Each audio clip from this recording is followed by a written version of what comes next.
Hey, I'm Kat, mom of 3 and founder of Ritual, the company setting a new standard in the supplement industry. When I was pregnant with my first daughter, I remember staring at my prenatal vitamins and thinking, what's in this stuff? All I found were vitamins high in heavy metals, synthetic colorants, and lacking in the very essential nutrients we need. I believe women deserve to know what they are putting in their bodies and why. So at 4 months pregnant, I quit my job to reinvent the prenatal vitamin. We scoured the world for the best quality ingredients, backed by clinical studies and third-party tested for heavy metals and microbes. And this year, we were awarded the Purity Award from the Clean Label Project, the supplement safety certification that tests for 200 harmful chemicals and toxins. With Ritual, you'll know where your ingredients come from and why we use them. Join our family of skeptics with 40% off your first month when you visit ritual.com/podcast. Judy was boring. Hello. Then Judy discovered ChumbaCasino.com. It's my little escape. Now Judy's the life of the party. Oh, baby, mama's bringing home the bacon. Whoa, take it easy, Judy. The Chumba life is for everybody. So go to ChumbaCasino.com and play over 100 casino-style games. Join today and play for free for your chance to redeem some serious prizes. ChumbaCasino.com. No purchase necessary. Void where prohibited by law. 18 plus terms and conditions apply. See website for details.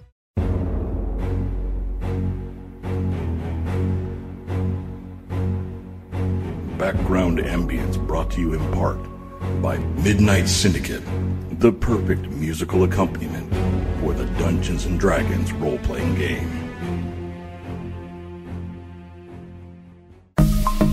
Due to some violent content, parental discretion is advised. Friends, gamers, nerds of all flavors, lend us your ears. Welcome to the second season of A Fool's Quest. To catch up on the stories so far, listen to our April 1st episode, or just binge listen from the beginning to follow the fledgling adventures of Michelangelo, the flatbread delicacy-loving turtle cleric. God, I love being a turtle! Malphaedor, the spoiled pariah of insanely bad luck and botched dice rolls. You suck. And the ever-inebriated dart-throwing dwarven brewmaster Ingvald Porter Altbeir.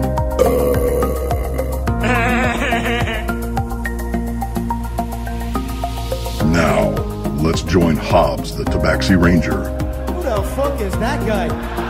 Malphaedor, the Aasimar Paladin, and dwarven brewmaster Ingvald Porter Altbeir, as they band together in their continued pursuit of A Fool's Quest. I think you guys were about to loot some of your friends' dead corpses, correct? Yeah. Yes. Okay. Well, I mean, it wasn't our first thought, but, yeah. Yeah, it was. Yeah. As we stacked the bodies, like, that's a nice blade. Hey, look at that. Actually, exactly my first thought. All right, sweet. Malphaedor, what did you pick up? I picked up the blade that was wielded by Chief Instructor Munster. Okay. So that blade gives it's an additional crit for you. So you get, it's now a 19 or a 22 crit for your... Kind of like the old Keen skill? Yep. At a 3.5. Awesome. Yep. It's a flashback. And then, Hobbes, you were going to loot some people's, correct? Yeah, I'm going to take the bow off Elethriel and the 2 scimitars off Alana. And then I'm going to take most of the stuff that Michelangelo had, the Ring of Protection and his Potion of Superior Healing, and all of his money. And all of his money. And all of his money. Yeah, he's not going to spend it. Oh, that cash. I think in the interest of honoring our fallen companion, I should retrieve his shell. His shell? Yeah. And use it. I think I could make it into a shield. Yeah? Go back to the guy who's making your mithril armor and have him make a shield out of your friend's body. Turtle shell. A razorback turtle shield. 1d4 damage. So, I mean, even from beyond the grave, he's helping to protect us.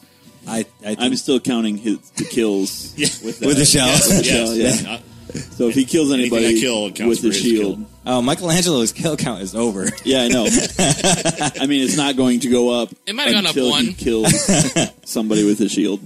Oh, no, it's the killed count. Sorry. Killed count. Past tense. Yeah, my bad. Okay. I'll just mark him as a notch inside the shield. Ingvald, who did you loot and what did you take? I looted Barrio, and I took the Frost Club. Okay. Or Frost Mace, sorry, that he was carrying. Okay, yep, so that Frost Mace does, it's standard mace stuff, but it does 1d4 frost or cold damage with it as well. And then, Hobbes, your, the scimitars and the bow are both +1 to attacks. Okay. So you guys got some new upgraded gear. Awesome. I also dead friends. You guys didn't even have to kill bad guys to get new stuff. You're the worst. I pick up the cloak from Michelangelo's body, and I throw it at the Tabaxi. Okay. And tell him to keep it or put it on. Okay, I'll put on the cloak. Yeah. As he does, I shake my head, and so that's not going to end well. The cloak you're not allowed to wear. My two new friends. Yeah. I take a large swig of beer, and I look over and say, "Enjoy the times." And just start looking around.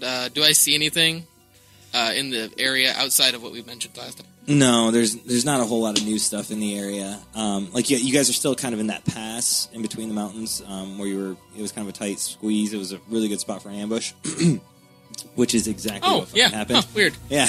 Great spot for an ambush. Almost like Imagine it got ambushed.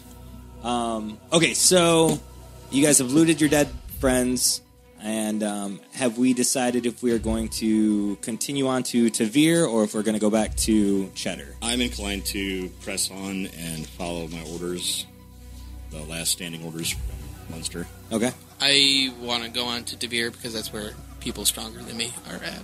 Yep. Okay. And obviously, we weren't strong enough the first time. And the Tabaxi probably doesn't have understand or have an opinion. I have no idea where you we have are. no option. I'm going to follow them and try to find a way back to Ebendine. Yeah, that makes sense. You either follow us. I don't even know here. how far away I am from home. Yeah. Oh, they have a map for you. So you do have a map that they can show you, so you can see that if you wanted to ask them. But technically, you can take Michelangelo's map. Oh yeah, you can. You have Michelangelo's map. Yeah, he looted Michelangelo's body. Take his map. Also, I forgot. Should we be offended that he looted our best friend, or one of our friends' bodies? No, Without because asking us? Malphaedor just fucking ripped off his shell. We can do that. And He's put it into his our backpack. friend. I think he's carrying around a giant tortoise shell. Our friend. We can do what we want. I would expect him to do the same if we died. But you did throw the cloak at him. Yeah, I did throw the cloak at him. All right, yeah. All right. So you guys, So Meow, I'm part of the group. right, Meow. Red Meow. I hate you a little bit now. Not just. Oh yeah, it's gonna get better. Oh god. All right, so you guys continue on to Tavir for the meeting of the council, and the next stop that was planned was for Rilias. So the road to Rilias the road has been pretty easy travel for where you guys are going. So it's been like pretty well carved out. It's been pretty well managed. Ingvald, you've gone down these paths before, so you're kind of familiar with them anyways. Yeah, there's just not, While we walk to Rilias, I'm going to roll for ingredient foraging. So it is a 7. A 7? You don't really find anything. You find some fresh water, but you don't really need that to make your booze. So. Yeah, I do. Do you? Oh. Beer's 90% water. Oh, I thought you used magic for the water. I thought that was I part do of the create magic. water. Never mind. Yeah. I thought that was I drink the water. I drink the water. Drink the fresh water. It's very delightful. I feel refreshed. I then drink beer because I'm sad that I drank water. So the road follows the Ribs Mountain Gap, so right along where you guys have been going, and skirts the base of the mountain range. The weather holds up during the travel, and your campfires each night keep the predators at bay. You guys were 3 days away from Rilias still, I believe, when you got ambushed. So it takes 3 days for you guys to get there. So you are all rested up. You've got all your spell stuff back. Anything on the way outside of foraging that I need to know before you guys get to Rilias? No, I think on a personal note, Malphaedor's a little conflicted about the change in his alternate form. He remembers it as a child as being more celestial based. Yeah. So he spends a lot of time ruminating on that as he rides. All right. So Ingvald just kind of enjoys the path. Yeah. Drinks beer. Yeah, you can drink. I mean, you pretty much can be drunk from the time you wake up till the time you go to sleep now. So mildly. No, I can actually. Yeah. I have 8 hours. Yeah. Vacation.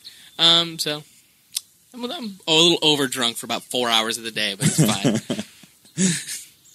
Hobbes has lived a very sheltered life, and so he's going to ask Ingvald as many questions as he can possibly think of to figure out what dwarves are. Like, I just literally don't answer. You're the size of a child. Are you like 10?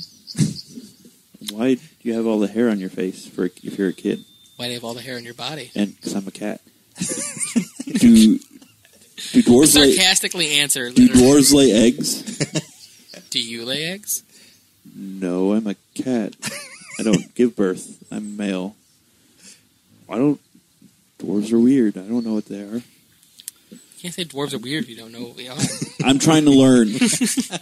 I'm trying to learn the way of your people. So 3 days of this, right? I yell over at Malphaedor that the cat man is bothering me. Spray him with water. Are you all this height? Are there taller ones? I'm tall for a dwarf, actually. Really? How tall am I again? I'm 4'10". Yeah, I'm really tall for a dwarf.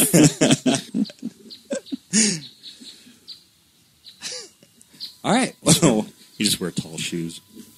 Yeah, I wear slightly taller shoes to make sure I'm 5 foot. Which is essentially my height in real life. It's great. So 3 days of this, and we now know why Ingvald needs to be perpetually drunk to be able to exist. The only reason I entertain him is because I am wasted. Like, tanked off my ass is the only reason I'm even okay with him speaking to me. Okay, so as you guys get closer to... actually, you guys do know some stuff about Rilias. Ingvald has been there before, so once Hobbes kind of takes a break from... There's no break. you have to go drop a deuce in the woods. And so Ingvald starts naps shouting. Would be the only time that I... Cat naps? Yeah. Is there a confliction with cats riding horses? Is that like a weird thing? I have a pet dog. I don't think riding horses is the problem. There's a lot of small problems here with animals owning Yeah. I don't. Kevin. Okay, that's fine.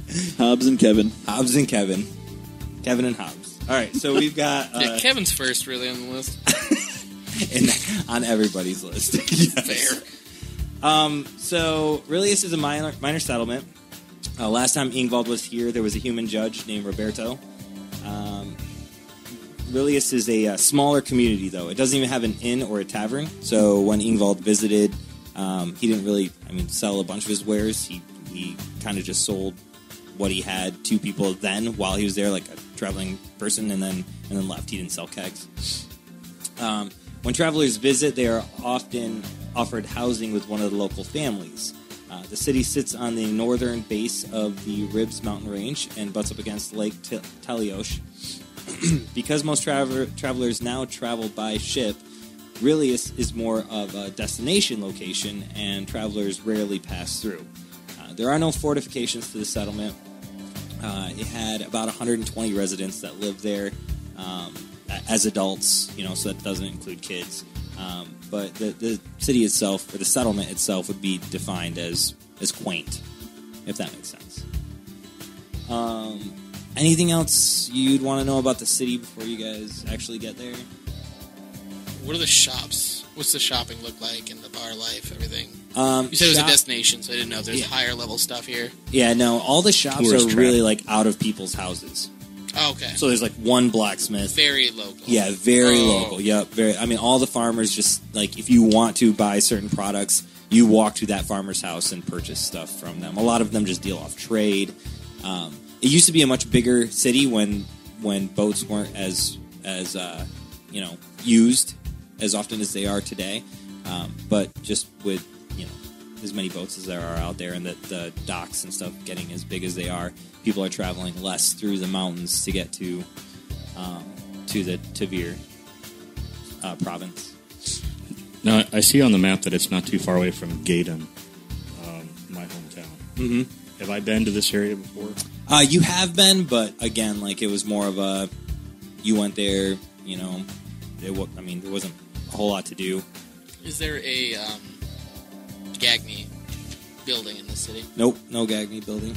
No. What does the inn life look like, or do I have any connections from being here previously? There are no inns, so if you go to the settlement, essentially one of the families that are there would offer housing. You do have a couple of farmers that you know that had, like, you know, extra rooms and stuff. They had large families, and then their kids have moved out and away, so they had extra bedrooms, and that's typically where you guys stayed when you came up here with, who was it, your uncle, your dad, something like that? It was my uncle. Your uncle, yeah. Traveling with my uncle, because my family essentially is out of me. Yep. Yeah. So it was great. It was great. Very impactful. Might have been because it's alcoholic. We don't talk about it a lot. It's 100 years ago. Yeah. Well, 90 years ago. Okay, so yeah, you do know a couple of farms that are on the outskirts of town. You'll actually come to those farms before you come to the settlement itself, the main settlement area. Okay. So, do we? I explained to the group that I know at least a couple farmers that we can stay at for the night. I don't know if anyone wants to go into the city or not. I'm starving. Is there like a restaurant in the city? Someplace we can go get some food? I'm inclined to seek out Roberto and notify him of the ambush and perhaps send a runner ahead of us notifying the next GAG-ME outpost. Okay. All right, so you guys just start moving into the city. You come across the first farmhouse that Ingvald knows. Like I said, it was on the way into the city. And you see that the farmhouse has actually been burned down. You guys want to take a look around real quick? Yeah, is this something recent? Yeah, make your rolls. So you guys, you look around. You can tell that the fire has been recent, but probably maybe a 10-day. Gotcha. Do I see any bodies or any leftovers there? People? You do. So it looks like the residents were inside when the house was burned down, and they were all in one room together. Uncle Owen? It doesn't look like... Oh, that's fucked up, dude. It doesn't look like it was an accident. Looks like they were probably bound or tossed in the room or held there or locked in there, and then the place burned down. Stormtroopers. 13, again. Do I see anything of use in and around the building, or it's just all charred? No, it's all charred. You do see some oat that they've got out there that if you wanted to yank for your next brew. Yeah, some oats. I'll take some oats. How much oats I get? Roll for that? I'd say, a nice bag full. Go 5 pounds of oats? Yep, 5 pounds of oats. 5 pounds of oats. 5 pounds of oats. Take a shot at a survival roll to see if I can see any tracks in the area aside from ours. 13. 13. You do see tracks. They're heading back into town. I'll assist him on that survival roll, too. Okay. They're heading back into town. Never mind. It's an 11. It could be the old farmer's tracks. You don't see any other tracks really leading anywhere else away from the settlement. So, looks like you're still heading in the right direction. Okay. So as you guys continue on, you see 2 more farmhouses that are left the same exact way. Upon investigation, you find it looks like the families were burned in there. What the hell?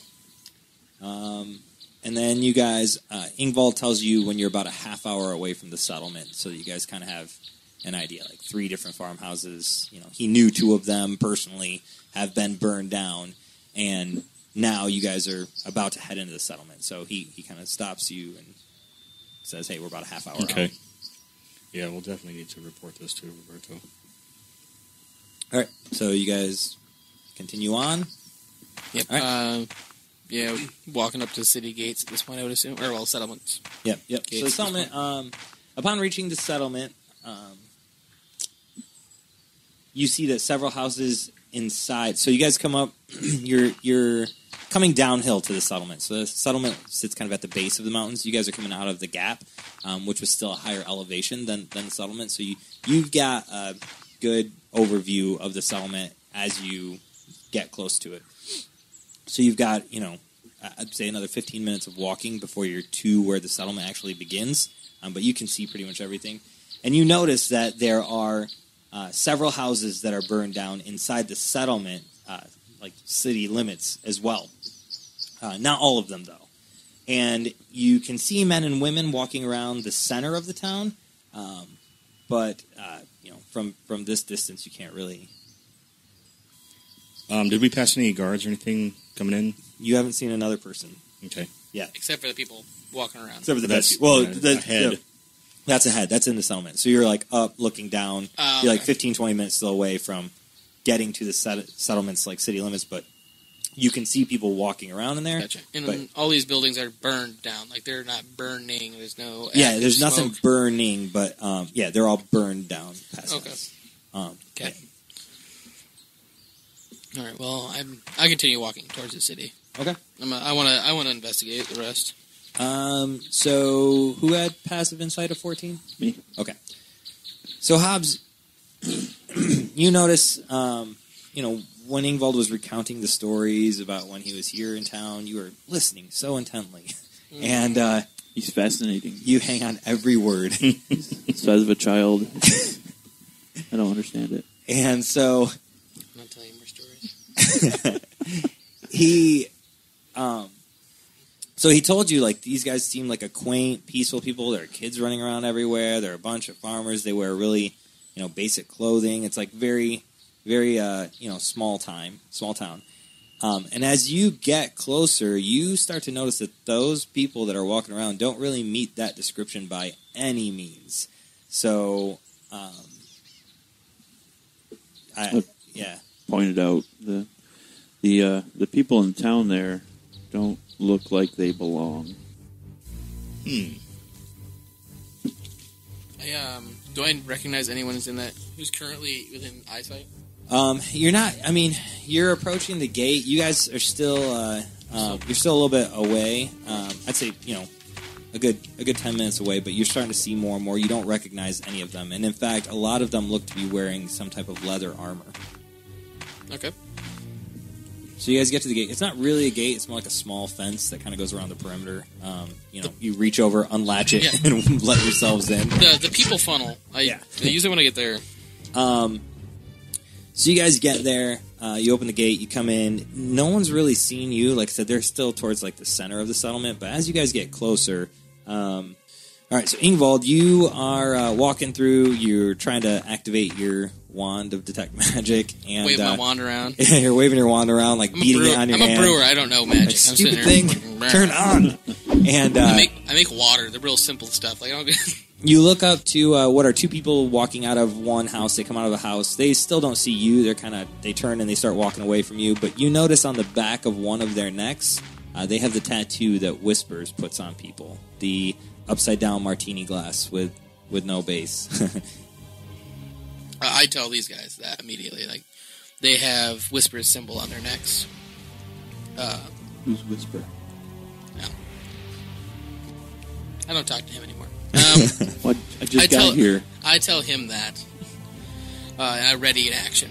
All right. So you tell Malphaedor that Whispers is there. He gets serious. Hobbes is like, I don't know what the fuck is going on, but you guys seem angry. So I jump behind the nearest building, essentially. I hide. And I grab Hobbes because he's probably not paying attention. I am paying so much attention to whatever you're doing. I scruff Hobbes. You draw your weapon, he draws his weapon. I scruff Hobbes and we get behind a building really quick. I can't reach the scruff of my neck. I can jump. Dwarves don't jump. I have decent dexterity. I can get up there. You grapple check, you'd have to tackle him. It's like a weird hop. More flying, low-level flying. Okay, so you guys duck behind a building. No one has seen you yet. How do you want to go about this? Do you know the way to this Roberto's place? Yes, you do. Okay. Do we want to be super sneaky? Because I can cast Pass Without a Trace. It'll give us a +10 bonus to stealth. That wouldn't be a bad thing. Yes. We need to be really stealthy right now. Then I will cast Pass Without a Trace. So for the next hour, we'll get +10 to our sneak. So you all need to roll A stealth check. Stealth checks. Plus 10, so 19. 29. 29. 4. I rolled a 4. So you guys successfully sneak. They are sneak past looking them. at us. And we're just... Between the three of you, with your passive perceptions, you guys kind of do the math up in your head, and you pull together a count of about 18 men and women that are kind of walking in and out, and they're coming around. So you guys count them out. There's about 18 men and women that you all agree is the final count of the what seems to be mercenaries or whispers men or however you want to call them. That's a lot of men and women. They're not all grouped up though, right? Like they're not just all sitting there waiting to fight something. Like some of them are like training, Turn the wrong corner. corner. Like sparring back and forth. Some of them are eating. Some of them are, like heading off to, make out. I don't know what they're doing. Whatever they're doing, whatever mercenaries do when they're sitting around waiting for orders. Do they seem are they heavily armored? Or are we just talking leather armor? No, they're not heavily armored at all. There are 4 of them that look like they are in charge. I mean, they're more heavily armored. They might even have some magical gear. Like ran into in the other town. So 4 big bads and then 14 wimps. Yep, essentially. Yep. Okay. Yep. And then also, you notice that as you get to Roberto's house, his door is chained shut. And the windows are boarded up. Okay. It's not burned down, though. It's one of the houses that's still standing. It's one of the nicer houses here. Is it being guarded at all? It's not being guarded. There is... I mean, the people that are sparring kind of out in this middle of this like open town square or settlement square. Okay.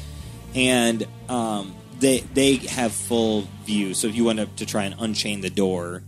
they would see you immediately. What about unboarding one of the windows in the back portion of the house? You could try to do that stealthily. I mean, yeah. Okay. Well, then I know which house it is, so I go to the back of the house. Yep. So and you I begin unboarding. You go to the back of the house. The lowest window I can reach. Are one of you guys watching for? Yeah, I'll keep an eye out. Okay. So Hobbes is keeping an eye out. Do you have something that you would pry the board off the window with? Strength of 16. Okay. Oh, I could use my old longsword. Yeah. There you go.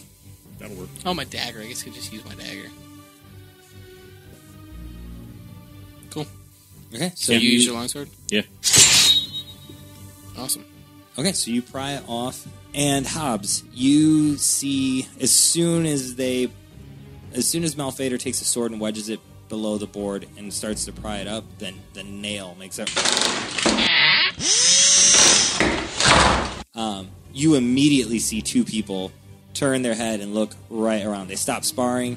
They don't really engage anyone, but they start moving in your direction. So you tuck your head back where they were, where Ingvald and Malphaedor were taking that board off. I keep going. And I keep going. Tell them this.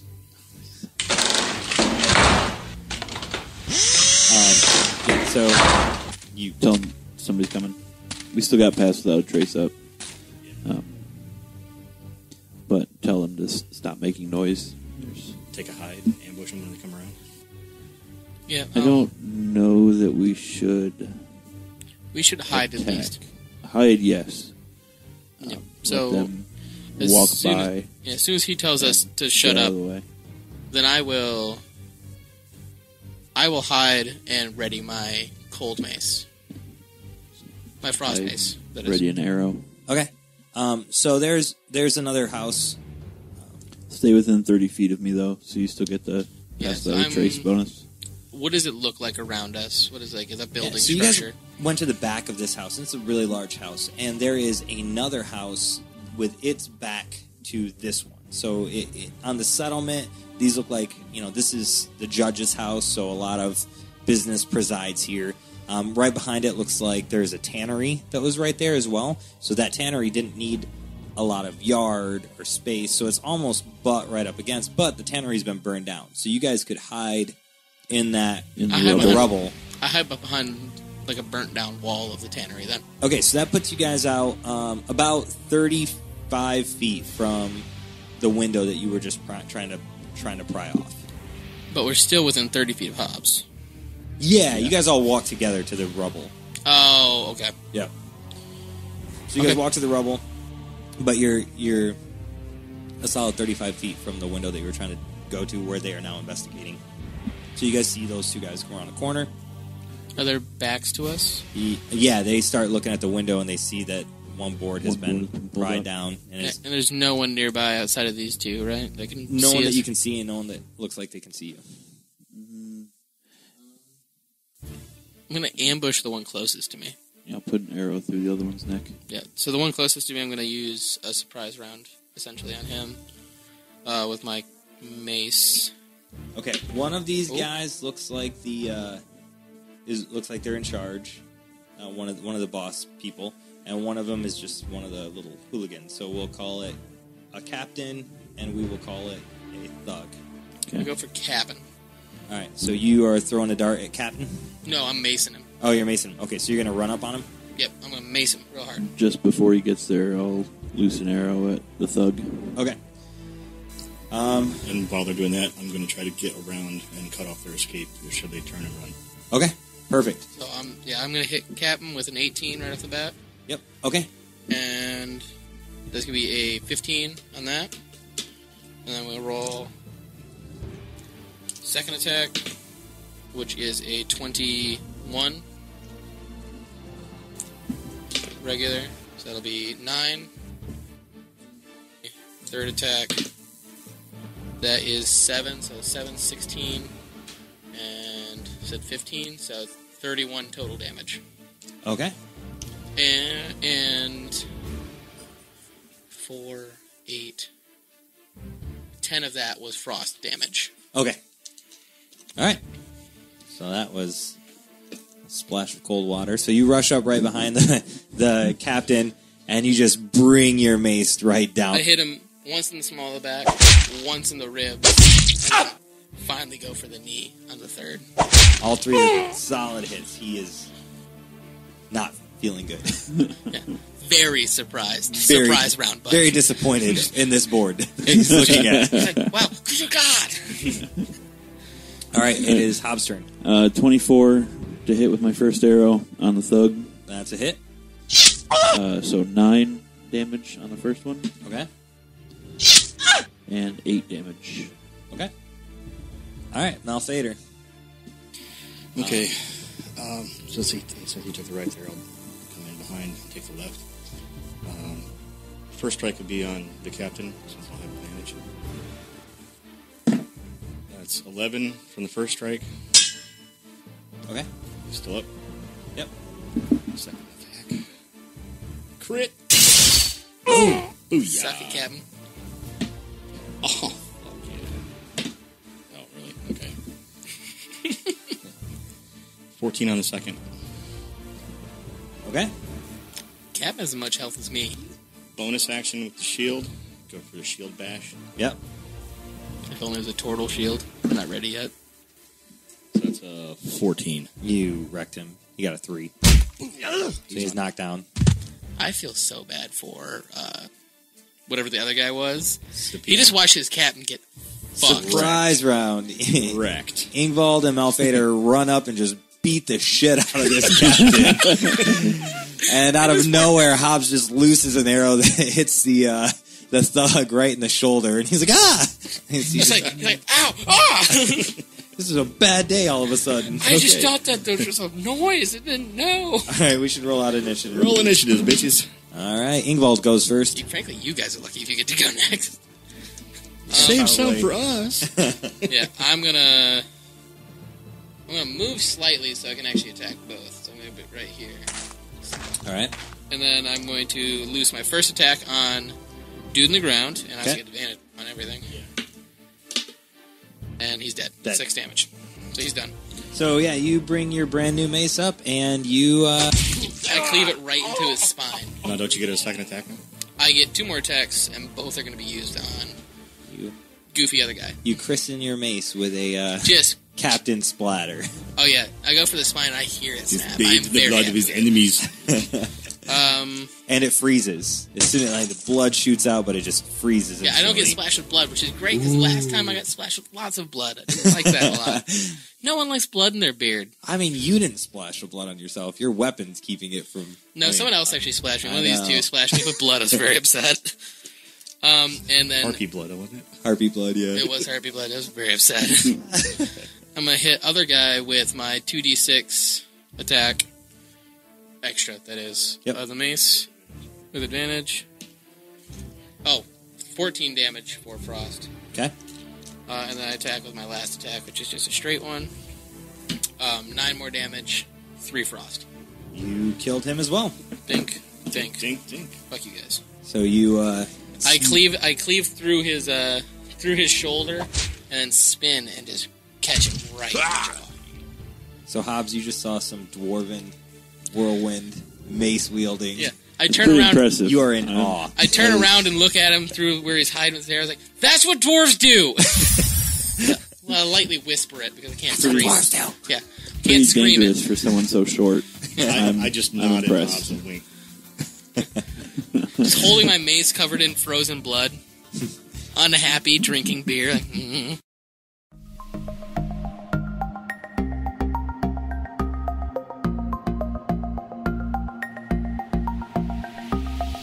This concludes this episode of A Fool's Quest.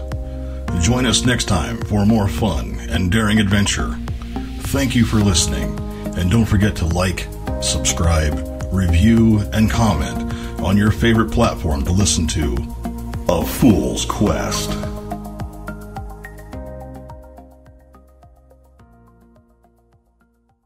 Hello, it is Ryan, and we could all use an extra bright spot in our day, couldn't we? Just to make up for things like sitting in traffic, doing the dishes, counting your steps, all the mundane stuff. That is why I'm such a big fan of Chumba Casino. Chumba Casino has all your favorite social casino-style games that you can play for free anytime, anywhere with daily bonuses. That should brighten your day a little.